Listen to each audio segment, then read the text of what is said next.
Las Vegas has a long history of tearing down its own icons, and right now, several casinos are quietly showing the same warning signs that preceded past closures. We're counting down 5 properties that could be next in line, ranked from least to most vulnerable. By examining financial trends, location value, ownership strategy, and market shifts, we'll reveal which one might disappear first, starting with number 5.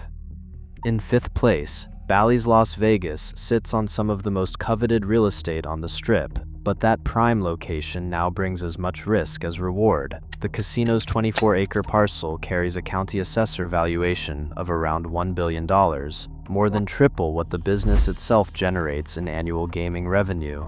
That revenue landed at $260 million for 2023, down 4% from the year before. While operations remain profitable, Bally's faces a heavy lease burden, $68 million a year, eating up more than a quarter of its operating income. Foot traffic has dipped by 5% year over year, according to Placer.ai pedestrian metrics. A modest but notable slide as newer mega-resorts draw crowds further north. The last major renovation wrapped up in 2015, leaving the property with aging infrastructure and few headlines to attract the next wave of visitors. Behind the scenes, Vici Properties has launched a strategic review of its Strip assets, including Bally's, fueling speculation about a possible sale or redevelopment. The land alone may soon be worth more than the casino's day-to-day business, setting up a classic Las Vegas dilemma: keep operating or cash out and make way for the next skyline shaping project. Bally's isn't in immediate distress, but the land value squeeze puts it squarely on the radar for dramatic change.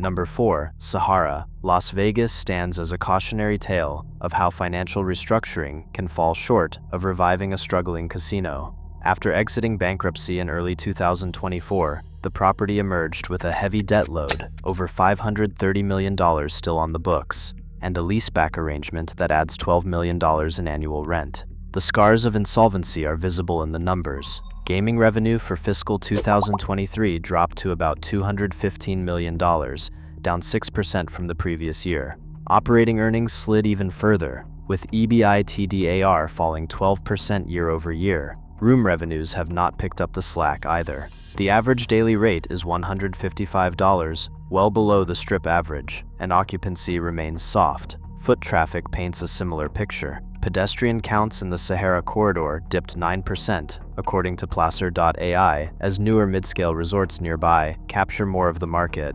The property's last significant renovation dates back to 2014, and recent Clark County inspection logs cite unresolved fire alarm and facade code violations, signs of mounting deferred maintenance. Behind the scenes, the land itself is quietly gaining more attention than the casino's day-to-day business.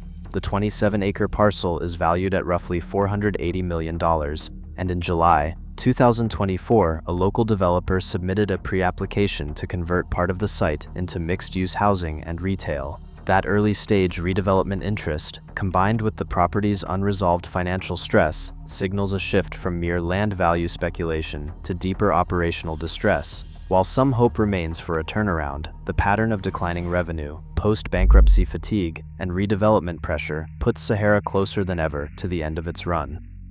Number 3. Westgate Las Vegas sits at a crossroads, where convention-driven business once guaranteed steady crowds, but now exposes the property to mounting financial stress. The resort's 2023 revenue landed at about $210 million, a 9% slide from the previous year. And that downturn has pushed Westgate into negative territory, with free cash flow closing the year at minus $15 million. That kind of operational bleed is rare for a major Las Vegas casino, and it signals trouble beneath the surface. The core of the problem is shrinking demand for convention events. After the 2024 Super Bowl, contracted bookings in Westgate's massive 300,000 square feet of meeting space dropped by 20%, as organizers shifted to newer venues on the Strip. Fewer conventions mean fewer high-spending guests, and the hotel's location, 1 mile east of the Strip, makes it harder to capture leisure traffic that could fill the gap. Warning signs are piling up. In the past year, 2 mechanics' liens totaling $12 million have been filed against the property, reflecting unpaid contractor bills and deferred maintenance. The last major renovation was back in 2009, leaving aging systems and a growing backlog of repairs. Meanwhile, the 43-acre parcel beneath Westgate is now valued at about $720 million, making the land itself a tempting target for redevelopment as casino profits erode. County records show a real estate advisory firm filed a pre-development memorandum in June 2024, hinting at outside interest in repositioning the site. Westgate's model, relying on conventions to drive occupancy and gaming, has become a liability as event demand shifts and newer properties capture the spotlight. With negative cash flow, mounting covenant pressure, and liens stacking up, the risks here have moved from hypothetical to urgent. For off-strip giants like Westgate, the old playbook is no longer enough to guarantee survival. Number 2. Tropicana, Las Vegas stands as a textbook example of how a triple net lease can quietly tip a casino from challenged to unsustainable. The property's annual lease obligation to gaming and leisure properties sits at just over $10 million, but it is the structure of this lease, forcing the operator to cover all property-level expenses on top of base rent, that magnifies the financial strain. With net revenue hovering around $310 million in 2023, that lease alone absorbs nearly a third of the property's earnings before interest, taxes, and depreciation. The pressure is compounded by a 12% drop in foot traffic, as measured by Safegraph's cellular data, and an 8% decline in casino win over the same period. These numbers reveal a business fighting for relevance as newer venues draw away both tourists and convention-goers.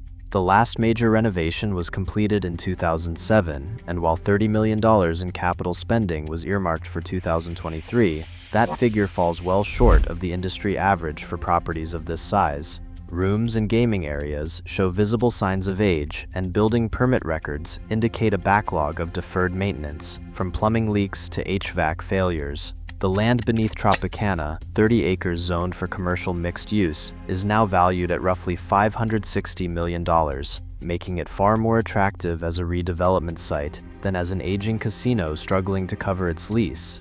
The clearest signals of imminent change are already in motion. In early 2024, a confidential broker listing quietly appeared, and by February 2024, a private equity consortium had filed a letter of intent to acquire the parcel. County records also show a pre-application for a 30-story mixed-use tower, marking the first official step toward a total transformation. For Tropicana, the numbers simply do not add up any longer. The lease structure, combined with shrinking revenue and mounting redevelopment pressure, has pushed this legacy casino to the edge, priming the stage for a zero-revenue scenario that could unfold even faster than the market expects. And finally, in first place, Fontainebleau Las Vegas stands as the most precarious casino property in the city, a vast, unfinished mega-resort that has never opened its doors and now teeters on the edge of financial collapse. The numbers are staggering. More than $2.3 billion in construction debt remains outstanding, with another $1.6 billion in additional liabilities weighing down the project. Not a single dollar in operating revenue has been generated, and with no guests and no gaming, the property's RevPAR sits at zero. The cash flow gap is estimated at $350 million, a shortfall that grows every month as interest expenses and maintenance costs pile up. The situation is compounded by a wave of unpaid bills. Over $300 million in contractor liens have been filed against the property, reflecting a trail of halted work and mounting legal pressure. The unfinished structure, exposed to the desert elements since construction stalled in 2019, shows visible signs of decay, corrosion, water damage, and weathered concrete. No major renovation has taken place since 2017, and the last attempt to restart construction ended in a Chapter 11 filing that left the project in limbo. Yet, the real story may be the land itself. Fontainebleau occupies a 155-acre parcel on the northern strip, directly across from Resorts World and adjacent to the MGM complex. Recent broker listings and assessor records value the land alone at over $1.2 billion, an extraordinary figure that has drawn the attention of developers and private equity funds. In 2024, a record of intent was submitted by a major developer, signaling active interest in a complete redevelopment of the site.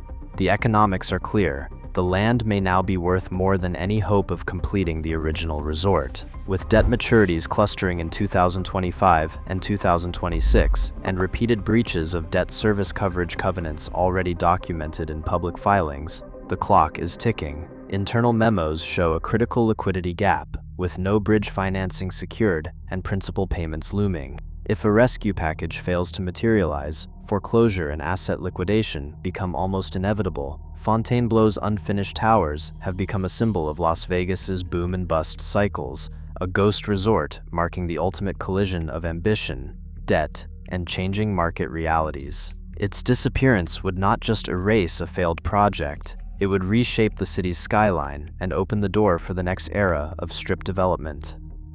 Across all 5 casinos, one truth stands out. In Las Vegas, land value and market momentum now outweigh nostalgia or legacy. The city's skyline is shaped by constant reinvention, not sentiment. For these properties, survival hinges on adapting or making way for what's next. Which would you miss most?